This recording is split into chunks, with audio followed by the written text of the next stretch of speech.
Hai, kembali lagi di cerita senja. Seperti biasa, aku akan bercerita tentang pengalaman-pengalaman para pendaki gunung yang sangat horor ya. Tapi sebelum mulai, yuk ambil headset kalian biar kalian mendengarkannya lebih fokus. Nah, di episode ini aku akan melanjutkan cerita dari episode sebelumnya ya. Jika teman-teman menyimak episode sebelumnya, ada kisah pendaki gunung Semeru. Nah, ini aku akan melanjutin di part 2-nya. Jadi, tanpa berlama-lama, mari kita simak ceritanya. Kurang lebih jam 6:30 pagi, saya sampai ke puncak Mahameru. Saya langsung sujud syukur atas pencapaian saat itu. Saya tidak menyangka, setelah banyak insiden yang terjadi, namun akhirnya saya tetap bisa menginjakan kaki di puncak abadi para dewa Mahameru. Melihat keindahan landscape Pulau Jawa, seketika saya terpukau dan tak bisa berkata-kata. Bibir saya terbuka, tersenyum, dan tanpa sadar, mata saya juga mengeluarkan air mata. Teringat perjuangan yang ekstra dan pengorbanan yang luar biasa untuk bisa sampai di sana.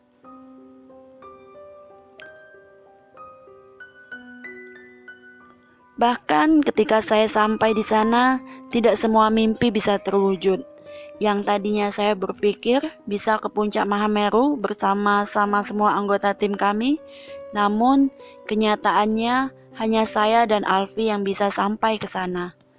Sedih, bahagia, tangis, dan tawa seakan bercampur aduk. Setelah melewati adegan drama dengan diri sendiri, akhirnya saya mencoba berdamai dengan hati saya untuk tidak memikirkan apapun selain memanfaatkan momen dengan sebaik-baiknya.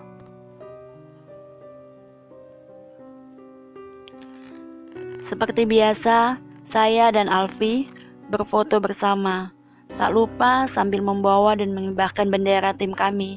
Setelah itu, kami isi perut, lalu bergegas untuk turun kembali. Yang kami berdua lakukan tak lain hanya ingin menghormati teman-teman kami yang tak bisa ikut ke puncak. Kurang lebih jam 7:30 kami mulai meninggalkan puncak Mahameru. Namun di sini Alfi meninggalkan saya. Dia bareng dengan rombongan lain karena semalam saya kurang istirahat. Jadi saya pikir alangkah tidak baiknya jika saya turun dengan terburu-buru. Sambil menikmati indahnya pemandangan, pelan-pelan saya menuruni trek pasir yang sudut kemiringannya kurang lebih 70 derajat. Bak pemain ski yang sedang menuruni gunung es, saya merosot menggunakan trekking pole. Sebenarnya ini sungguh sangat seru sekali. Sesekali saya berhenti, minum atau sekedar membuka sepatu untuk membersihkan kerikil-kerikil yang masuk lewat sela-sela sepatu. Sampai kurang lebih sekitar pukul 8:30, saya sudah sampai di batas vegetasi. Saya pikir Alfi akan berhenti sejenak untuk menunggu saya. Ternyata tidak. Tidak saya temui Alfi di sana. Hanya ada satu rombongan pendaki lain yang sedang istirahat. Saya pun berhenti sejenak di situ untuk minum dan berbincang basa-basi ala pendaki. Mereka menawari saya segelas kopi. Namun saya menolak, bukan karena tidak menghormati, tapi karena saya kepikiran teman-teman saya yang di bawah. Kurang lebih 10 menit beristirahat, saya pamit turun. Salah satu dari mereka pun bilang, "Gak bareng atau nunggu rombongan lain aja mas. Soalnya sepi, bahaya loh kalau jalan sendirian di tengah hutan gini." Saya bilang, "Gak apa-apa lah mas, berdoa aja, semoga aman dan gak ada apa-apa. Soalnya saya gak enak mas, teman-teman saya pasti nunggu di bawah." Lalu saya pun langsung pamit dan turun. Setelah beberapa menit perjalanan, saya lihat ada beberapa kuburan di trek. Yang saya tahu itu adalah kuburan teman-teman pendaki juga. Semalam saya mungkin tidak ngeh kalau ada kuburan. Baru sekarang saya lihat. Saya sempatkan berhenti sejenak di antara beberapa kuburan itu. Saya duduk dan coba mengirimkan beberapa doa untuk mereka. Bukan untuk apapun, melainkan hanya sebatas bentuk empati saya sesama pendaki. Lalu saya bilang dalam hati, siapapun kalian yang telah menyatu dengan alam di Gunung Semeru ini, saya sebagai teman atau rekan sesama pendaki mengucapkan bela sungkawa yang sedalam-dalamnya atas kepergian kalian. Dan dengan segala kerendahan hati saya mohon dibantu atau ditemani untuk sampai ke bawah. Kata saya berbicara di dalam hati di antara makam-makam itu. Kemudian saya pamit, lalu melanjutkan perjalanan. Sepanjang perjalanan, saya tidak menemui rombongan pendaki sama sekali. Hutan Arkopodo kali itu benar-benar sepi. Saya hanya berjalan sendiri, ditemani nyanyian rimba. Saya ingat persis, waktu itu saya berhenti untuk istirahat sejenak di tengah-tengah trek hutan Arkopodo. Dan saya sempatkan untuk melihat jam tangan. Waktu sudah menunjukkan pukul 9 pagi. Lalu saya kebelet pipis dan saya mencari spot untuk buang air kecil. Karena sebelah kiri saya langsung jurang, jadi saya ke sebelah kanan trek. Saya turun sekitar 5 meter dari trek. Di situ terlihat banyak sampah tisu basah. Sepertinya memang banyak pendaki yang buang air di situ. Saya numpang-numpang dan langsung buang air kecil di semak-semak, mengarah ke bawah. Setelah selesai, saya naik lagi ke trek untuk melanjutkan perjalanan turun. Disitulah awalnya saya dibuat nyasar. Awalnya saya turun biasa aja, cuma belum jauh saat berjalan, saya berhenti karena saya tidak menemukan ada tali-tali berwarna yang diikat di setiap pohon oleh pengelola setempat. Menandakan bahwa itu jalur yang benar dan trek pendakian menjadi samar. Banyak jalur bercabang. Yang membuat saya bingung, setiap cabang trek tersebut semuanya ada bekas pijakan kaki pendaki. Berarti kemungkinan besar ini masih jalur yang benar. Cuma mungkin tali-tali yang dipasang di pohon cuma hilang akibat tangan-tangan yang tidak bertanggung jawab, pikir saya saat itu. Akhirnya saya memilih trek ke sebelah kanan karena seingat saya semalam arahnya ke kanan. Namun anehnya semakin saya ikuti trek tersebut, semakin pula pepohonan dan semak-semak itu memenuhi kanan kiri trek tersebut. Saya lihat kondisinya, pepohonan dan semak-semak tersebut masih asri. Tak ada batang yang patah, daunnya pun juga masih bagus semua. Pikir saya, tidak mungkin kalau ini adalah jalur pendakian. Karena seasri-asrinya hutan, kalau sudah dibuat trek pendakian atau tempat wisata, pepohonan atau tanaman yang tumbuh di sekitarnya pun pasti ada yang rusak. Tidak mungkin sebagus itu. Dari yang paling simpel saja, rumput misalnya. Kalian pasti bisa bedakan mana rumput yang udah pernah diinjak manusia dan mana rumput yang belum pernah diinjak manusia. Nah, saya pun pernah mempelajari itu. Jadi saya paham betul bahwa yang saya lalui itu bukan jalur pendakian. Tanpa pikir panjang, saya memutuskan untuk putar haluan dan mencari jalan lain. Pertama-tama tujuan saya adalah jalan bercabang yang saya temui tadi. Namun anehnya, sudah cukup lama saya berjalan, tapi tak kunjung juga saya temukan jalan bercabang tadi. Padahal saya ingat betul, dari jalan bercabang sampai ke tempat saya putar haluan tadi, tidak terlalu jauh. Tapi sampai kurang lebih setengah jam, saya tidak menemukan jalan bercabang itu. Akhirnya saya memutuskan untuk turun lagi, namun agak berbelok ke sebelah kiri. Siapa tahu, tadi saya naik terlalu ke kiri, jadi tidak ketemu jalan bercabang itu. Namun, lagi-lagi saya dibuat heran. Saya tidak menemukan jalan bercabang itu, melainkan yang saya temukan adalah jalan buntu. Kesananya sudah jurang. Saya makin bingung.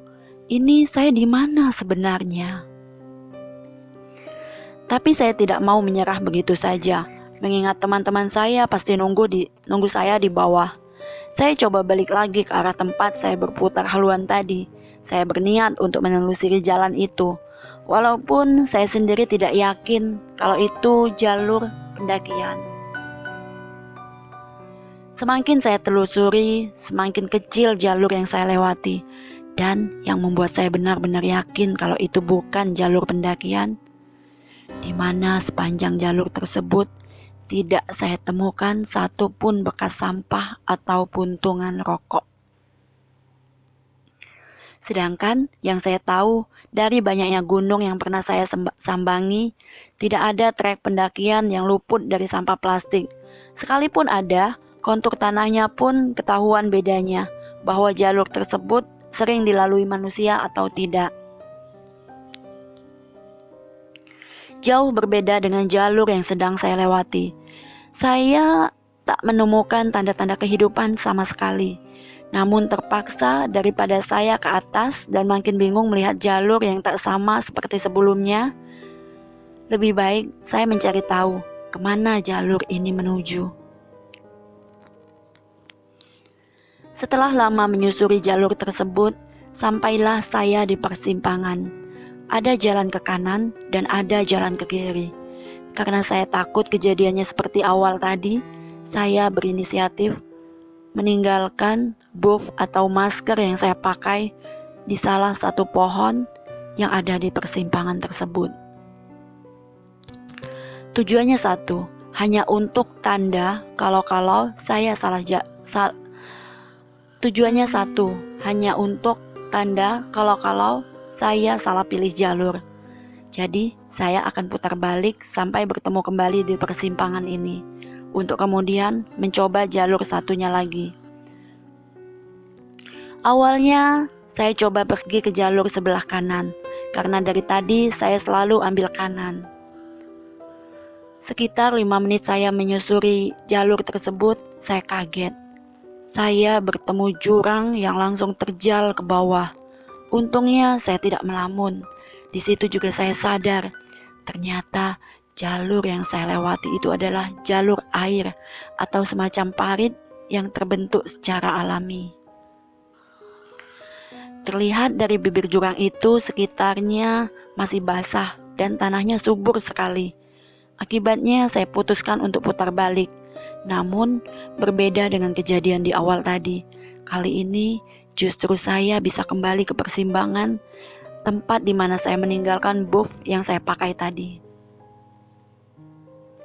Saya ambil kembali buff saya, lalu saya ganti ambil jalur ke kiri. Pikir saya, sekalipun ini jalur adalah jalur air, sudah pasti jalur ini menuju dataran yang lebih rendah.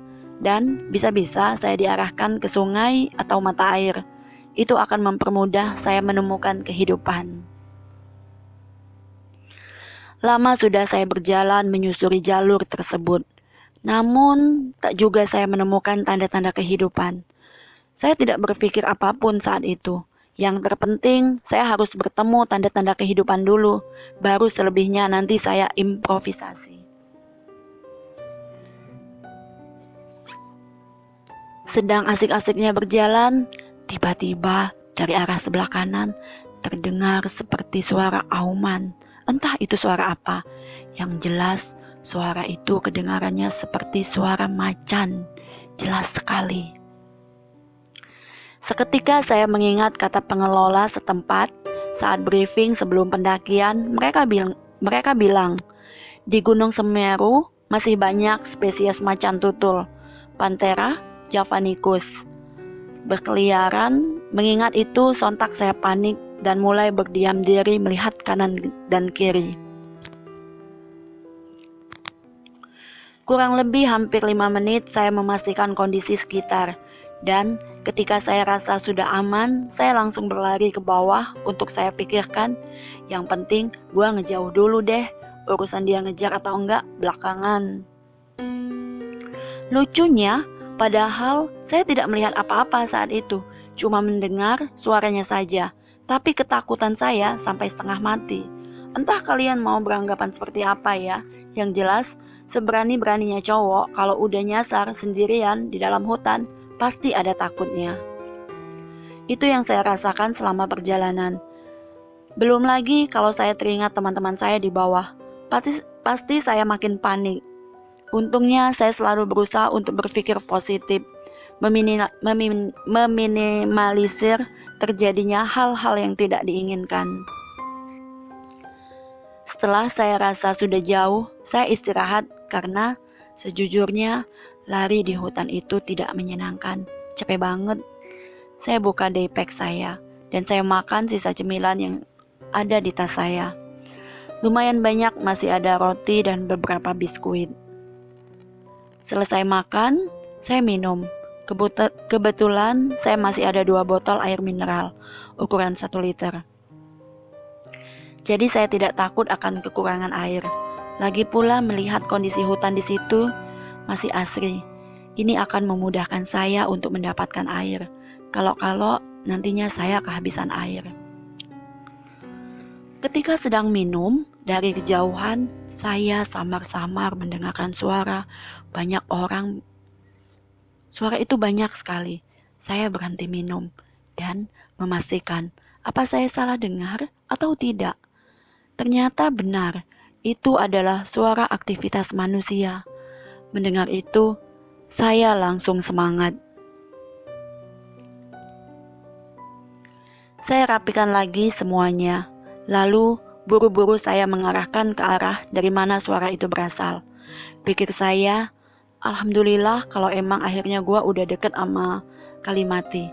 Gak apa-apa deh, gak lewat jalur pendakian yang sebenarnya. Tapi setidaknya gue tetap sampai ke Kalimati. Karena sejujurnya saya sudah sangat lelah setelah hari mutar-mutar di dalam hutan sendirian. Tapi ternyata semua di luar ekspektasi saya.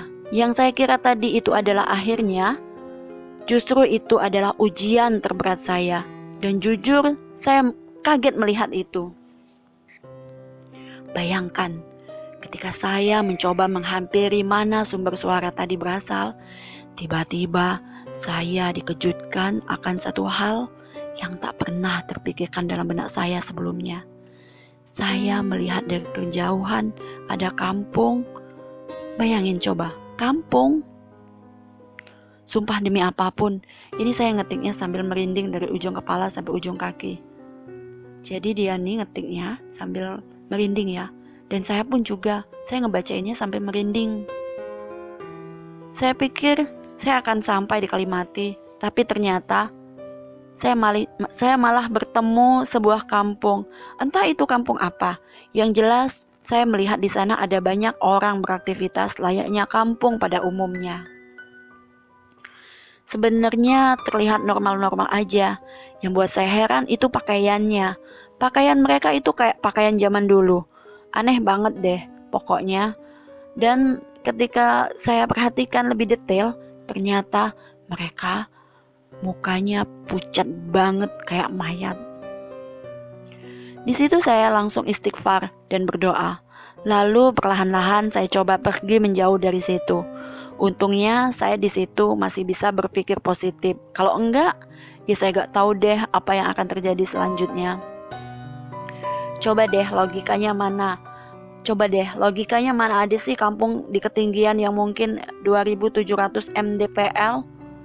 MDPL itu meter di bawah permukaan laut ya, atau bahkan lebih. Sedangkan yang saya tahu, Desa Ranupani adalah desa terakhir sebelum masuk ke jalur pendakian Gunung Semeru. Untung aja saya masih sadar dan menjauhi kampung itu. Coba saya hilang kesadarannya terus masuk ke situ. Entah apa jadinya saya.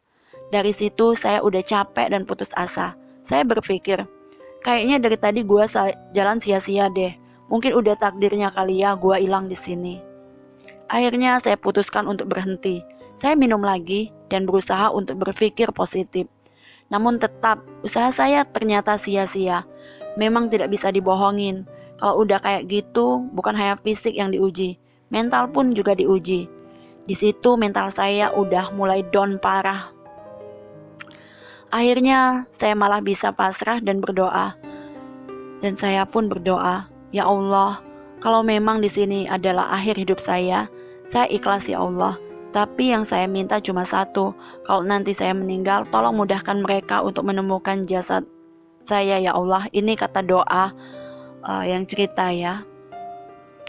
Biarkan jiwa saya menyatu dengan tempat ini, tapi jangan dengan raga saya ya Rob. Namun apabila saya masih bisa selamat, tolonglah bantu saya segera. Saya kasihan dengan teman-teman saya di bawah. Pasti mereka cemas menunggu saya ya Rob, ucap saya dalam hati. Saat itu saya menangis sejadi-jadinya. Perasaan saya campur aduk saat itu. Hati dan otak sudah tidak beraturan. Sulit sekali diarahkan. Saat itu saya sudah mulai benar-benar pasrah sampai pada akhirnya saya ketiduran di situ. Cukup lama saya tertidur, tiba-tiba saya merasa seperti ada yang membangunkan saya.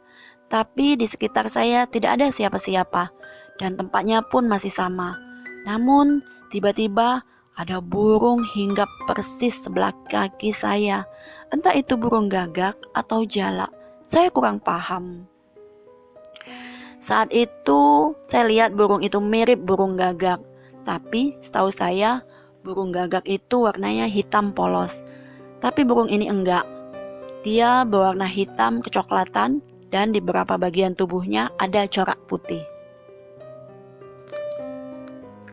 Saya mau coba pegang dan anehnya dia agak terbang ketika saya pegang.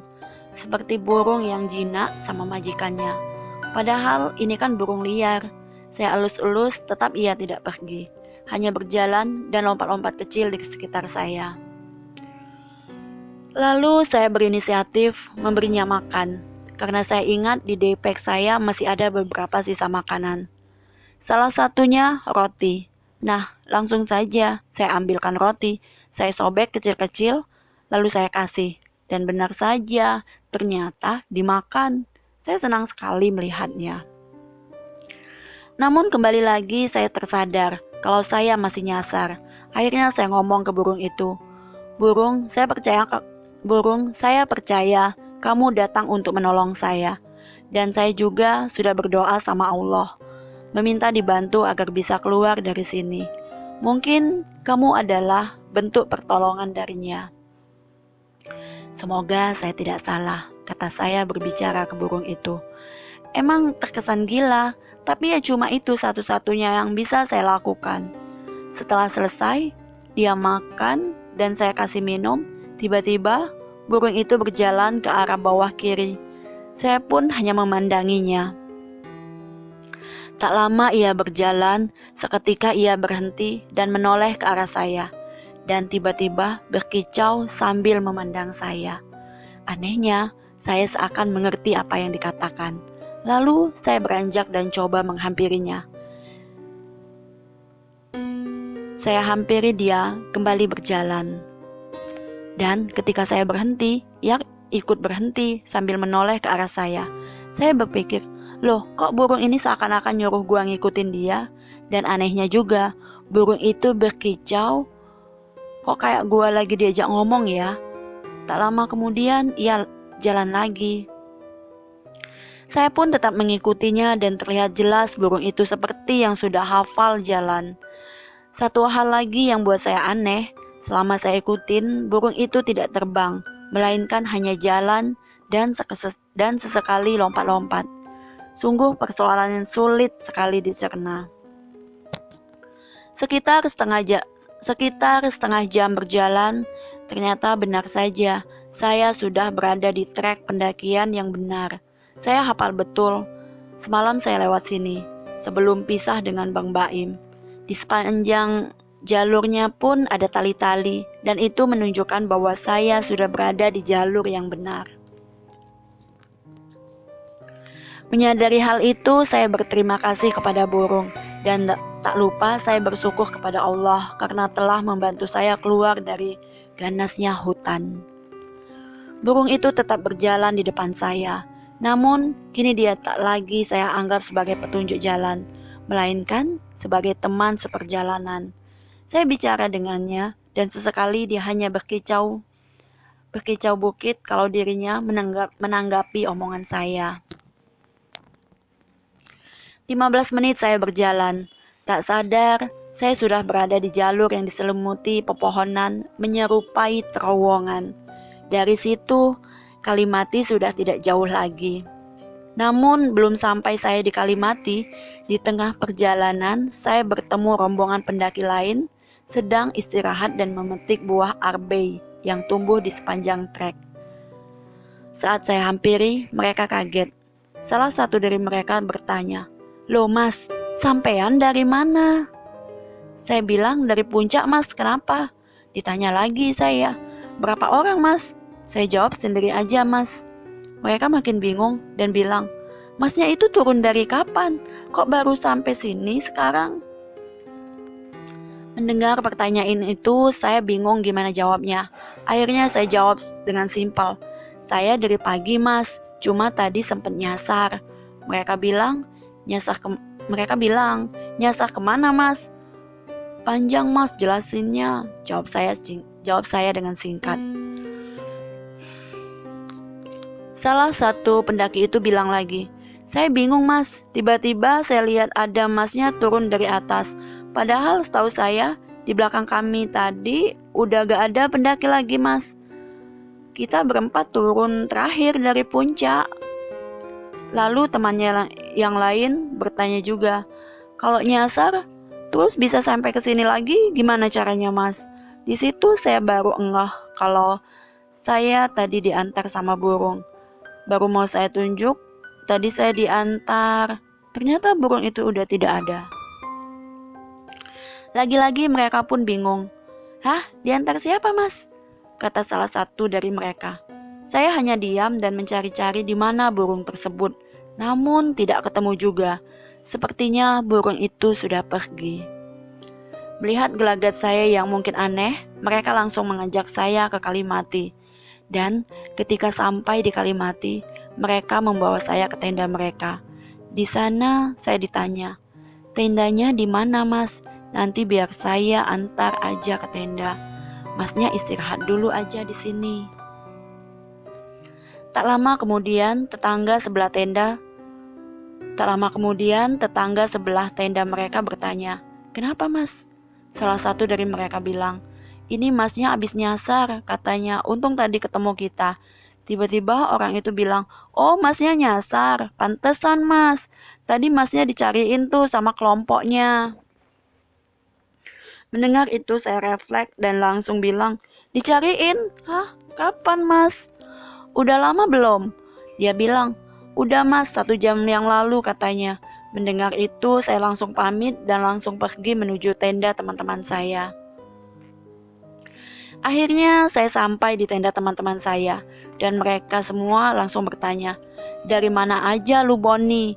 Saya tak berani cerita di sana. Saya cuma bilang, "Wah, tadi ketiduran di trek, terus dibangunin sama orang abis itu diajak mampir ke tendanya." Singkat cerita, saya langsung ditawarin makan, tapi saya menolaknya. Saya lebih memilih tidur, dan tak lama dari situ kami langsung bersiap untuk turun menuju Ranu Kumbolo dan menginap semalam lagi di sana. Baru setelah itu kami pulang. Dan akhirnya ceritanya udah selesai ya. Akhirnya mereka pulang dengan selamat, alhamdulillah. Jadi ini cerita dari akun Twitternya @ohmybone_ atau heymonster tanda seru ya.